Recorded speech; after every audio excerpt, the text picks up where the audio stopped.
नमस्कार।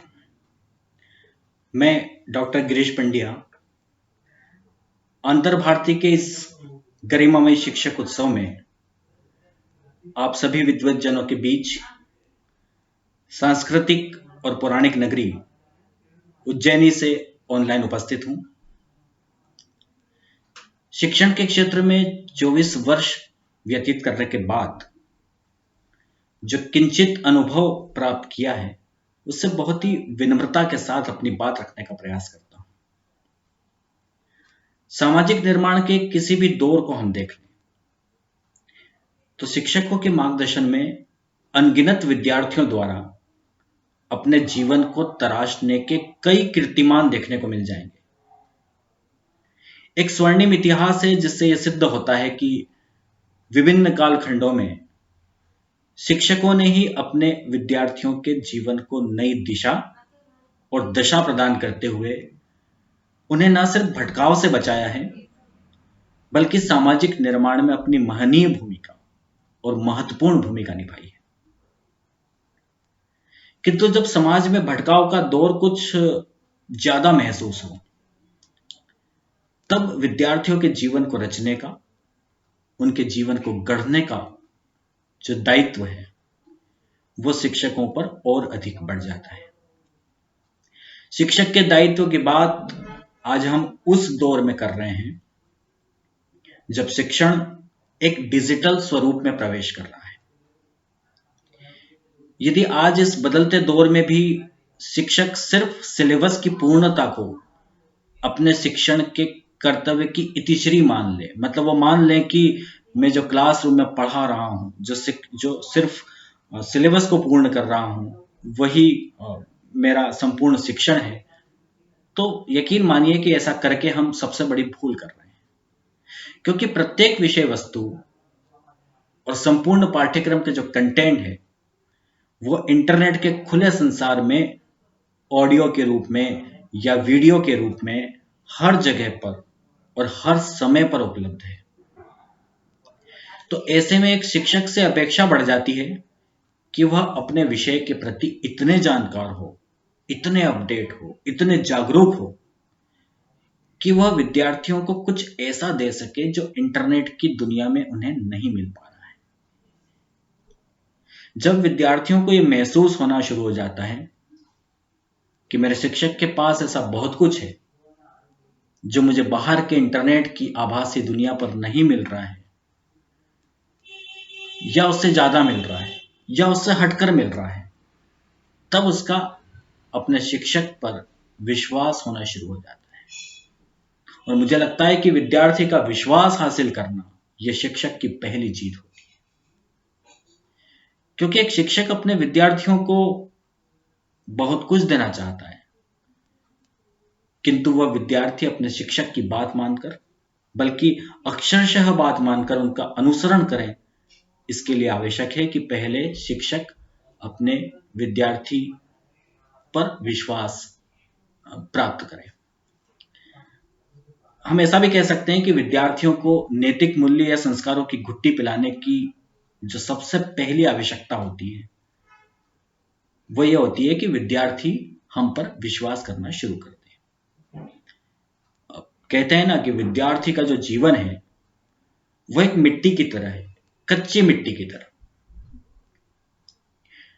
और शिक्षक जो है वो एक कुम्हार है जो उसके स्वरूप को गढ़ रहा है, जो उसको आकार दे रहा है, और वो जिस प्रकार से उसको सांचे में ढालेगा उसका जीवन उसी प्रकार से ढल जाएगा। लेकिन अब परिस्थिति थोड़ी सी बदल गई है। अब हम ऐसा कह सकते हैं कि अब वो जो कच्ची मिट्टी है, जो विद्यार्थी है, कच्ची मिट्टी जिसको हम कहते थे, उसके सामने एक कुम्हार नहीं है। अब उसके सामने ना कुम्हारों के विकल्प है, बहुत सारे विकल्प है। और उस मिट्टी को, मतलब विद्यार्थियों को, यह अधिकार भी प्राप्त है कि वह अपने आसपास डिजिटल की दुनिया में, इंटरनेट की दुनिया में मौजूद बहुत सारे तथाकथित कुम्हारों को चुनकर स्वयं का आकार और प्रकार वो निश्चित कर सकते हैं। मतलब विद्यार्थी बाहर की दुनिया से अगर वो ज्ञान प्राप्त कर रहे हैं, इंटरनेट की दुनिया से, तो वो अपना आकार भी खुद ही सुनिश्चित कर लेते हैं। ये स्थिति बहुत अच्छी नहीं है। ऐसे में हम शिक्षकों को ये सिद्ध करना होगा कि वो जो बाहर की दुनिया है ना, आभासी दुनिया, वो कुम्हार होने का भ्रम पैदा करती है। वो कुम्हार बन नहीं सकती। वो जो व्यवस्था है वो कुम्हार होने का भ्रम पैदा करती है, कुम्हार बन नहीं सकती है। वो सिर्फ सूचनाएं दे सकती है, वो सिर्फ जानकारियां दे सकती है। लेकिन जब तक शिक्षक रूपी कुम्हार अपनी ज्ञान की हथेली का स्पर्श नहीं करेगा, तब तक उसका आकार लेना मुश्किल है। मुझे लगता है कि जब स्कूल खुलेंगे, क्योंकि अभी तो हम ऑनलाइन क्लासेस ले रहे हैं, सारे शिक्षक ऑनलाइन क्लासेस पढ़ा रहे हैं, लेकिन जब स्कूल खुलेंगे तब वो विद्यार्थी बहुत सी प्रोफेशनल वेबसाइट्स का आदी हो चुका होगा। ऐसी प्रोफेशनल वेबसाइट्स जहां पर प्रोफेशनल अंदाज में टीचिंग किया जाता है, और तब हमें अपने टीचिंग को अपडेट करने की चुनौती का सामना करना पड़ेगा। और मुझे लगता है कि थोड़े से अपडेशन से, थोड़ी सी मेहनत से, थोड़ी सी जागरूकता से हम सभी शिक्षक ऐसा कर पाएंगे और विद्यार्थियों का विश्वास हासिल कर पाएंगे। तो जो पहली चुनौती थी कि विद्यार्थियों का विश्वास हासिल करना, जब ये चुनौती पार हो जाती है, हम अपने शिक्षण को आज के दौर के हिसाब से ढाल लेते हैं, तब इसका अगला चरण आरंभ होता है कि अब शिक्षक विद्यार्थियों को और क्या दे सकता है। तो यहां से अब बात फिर शुरू होती है। अगला चरण है कि विद्यार्थी हमें फॉलो करना शुरू करता है, क्योंकि अब आप पर उसका विश्वास आपने कायम कर लिया है। तो जब विश्वास हासिल हो जाता है तो आपको पीछे पीछे नहीं घूमना है, अब विद्यार्थी खुद आपको फॉलो करेगा। वो आपका अनुसरण करना शुरू करता है। वो हमारे व्यक्तित्व से, हमारे व्यवहार से, हमारी भाषा से, हमारे बातचीत करने के तरीके से वो स्वयं के आचरण को ढालना शुरू करता है। तो इस स्टेज पर आकर के एक शिक्षक का दायित्व या चुनौती अब और अधिक बढ़ जाती है।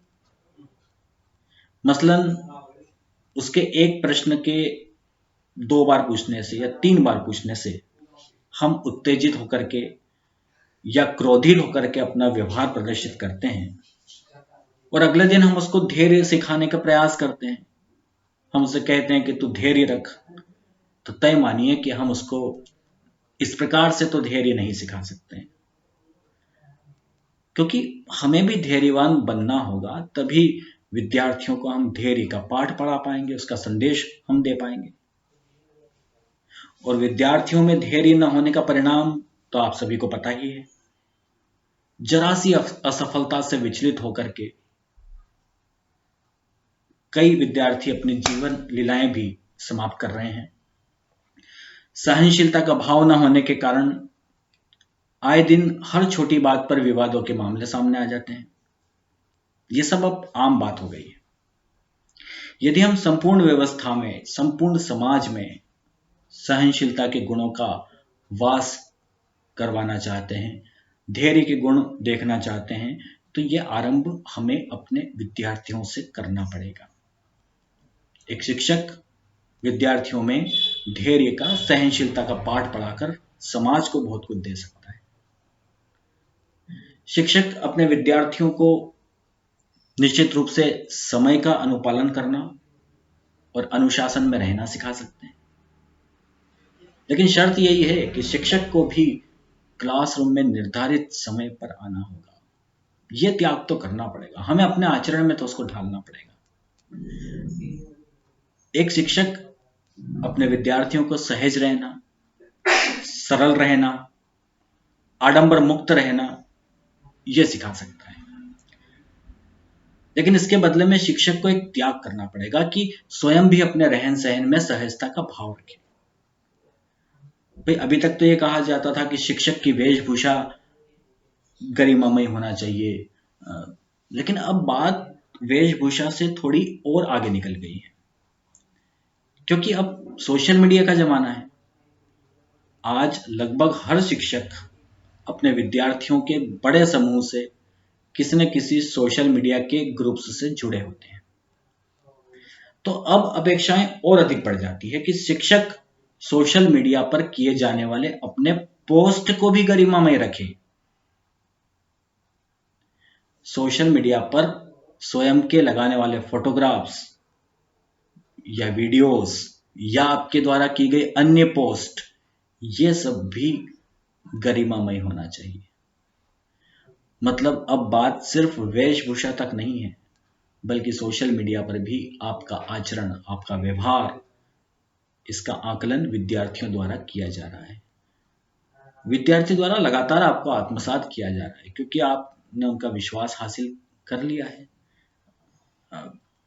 तो जो यहाँ से हम शिक्षकों के लिए फिर से बड़ी जिम्मेदारी आती है, और उसका निर्वहन करते हुए हमें अपने आचरण से, अपने व्यक्तित्व से, बल्कि यूं कहें कि अपने डिजिटल व्यक्तित्व से विद्यार्थियों को सिखाते रहने का समय अब आ चुका है। आपका हर एक्शन विद्यार्थी कहीं ना कहीं फॉलो कर रहे हैं, इस बात को आपको हमेशा ध्यान रखना है। ये बहुत बड़े त्याग की अपेक्षा शिक्षकों से की जाती है, और तभी हम शिक्षक विद्यार्थियों को कुछ दे पाएंगे। हमें अपने शिक्षण को व्यवहारिक ज्ञान पर फोकस करना होगा। जो प्रैक्टिकल सब्जेक्ट्स होते हैं, जैसे साइंस है, या बड़ी क्लासेस पे चले तो फिजिक्स है, केमिस्ट्री है, बायोलॉजी है, उनके प्रैक्टिकल्स सिर्फ औपचारिकताओं के लिए ना किए जाएं, बल्कि इसलिए किए जाएं कि भविष्य में यदि विद्यार्थी रिसर्च के फील्ड में जाता है, शोध के क्षेत्र में जाता है, तो आज सिखाया गया प्रैक्टिकल का जो बेसिक नॉलेज है, जो आधारभूत ज्ञान है, वही उसको काम आएगा। हम उनके तर्क शक्ति को विकसित होने दें, बहुत जरूरी है कि उनका लॉजिक डेवलप हो। हम उन्हें किसी भी स्थिति में रटने के लिए ना कहें, याद करने के लिए ना कहें, सिर्फ परसेंटेज के लिए सीखें, यह हम उन्हें ना कहें।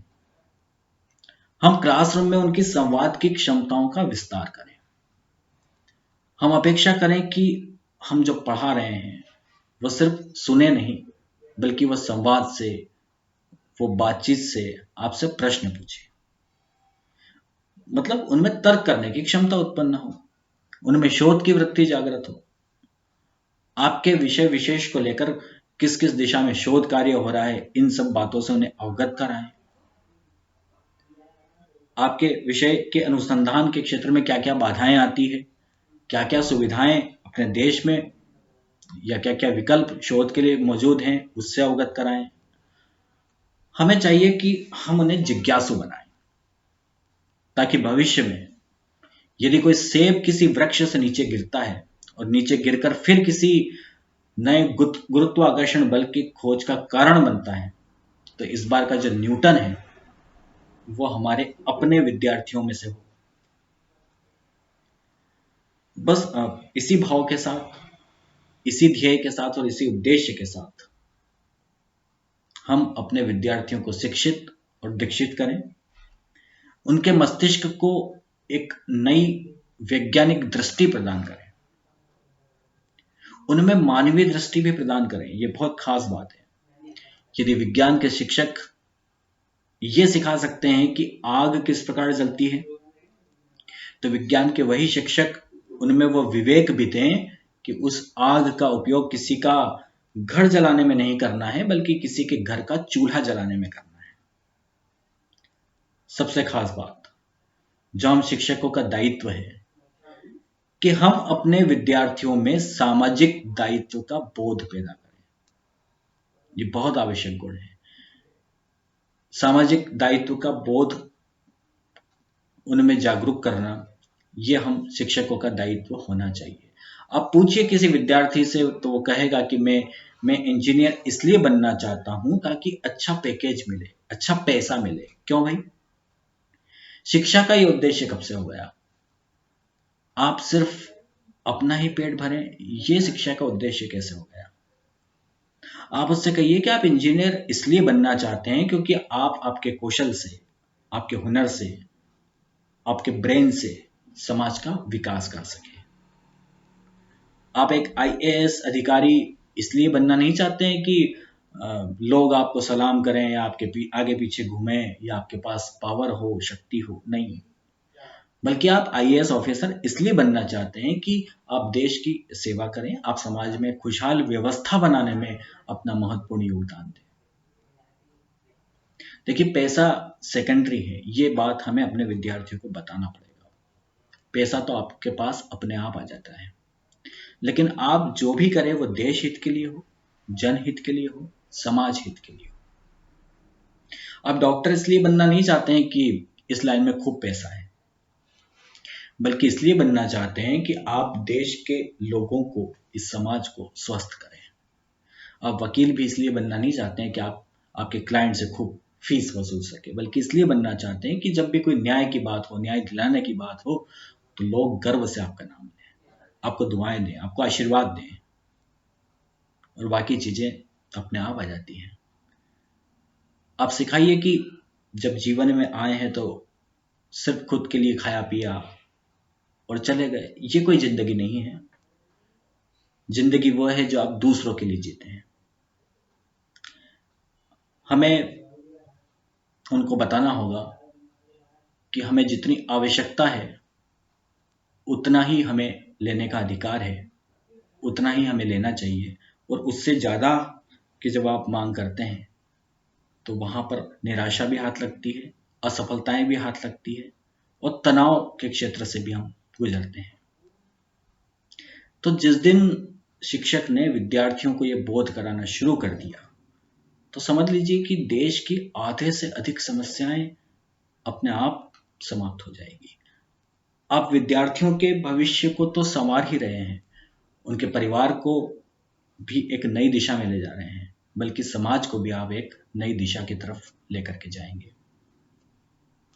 देखिए, समाज में दो ही परंपरा होती है जो अपने छोटों को अपने से आगे बढ़ने पर खुश होती है।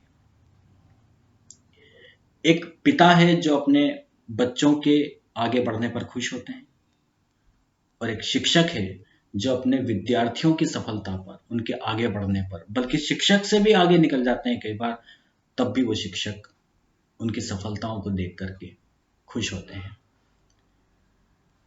तो मैं उम्मीद करता हूं कि यह परंपरा जीवंत रहेगी, और सभी शिक्षक ने विद्यार्थियों को के जीवन को एक ऐसे सांचे में ढालेंगे जहां से हम एक समृद्ध समाज का, एक उन्नत समाज का निर्माण कर सकेंगे। और यदि हम ऐसा कर सकते हैं, मैं यदि शब्द नहीं कहूँगा, मुझे विश्वास है कि हम सभी ऐसा निश्चित रूप से कर पाएंगे।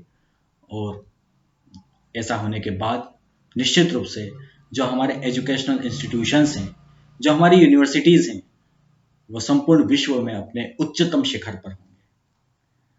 आप सभी ने मुझे बहुत ही धैर्यपूर्वक सुना। आप सभी के प्रति मैं धन्यवाद ज्ञापित करता हूँ।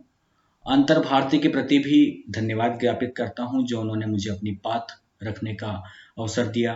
आप सभी को नमस्कार। जय हिंद।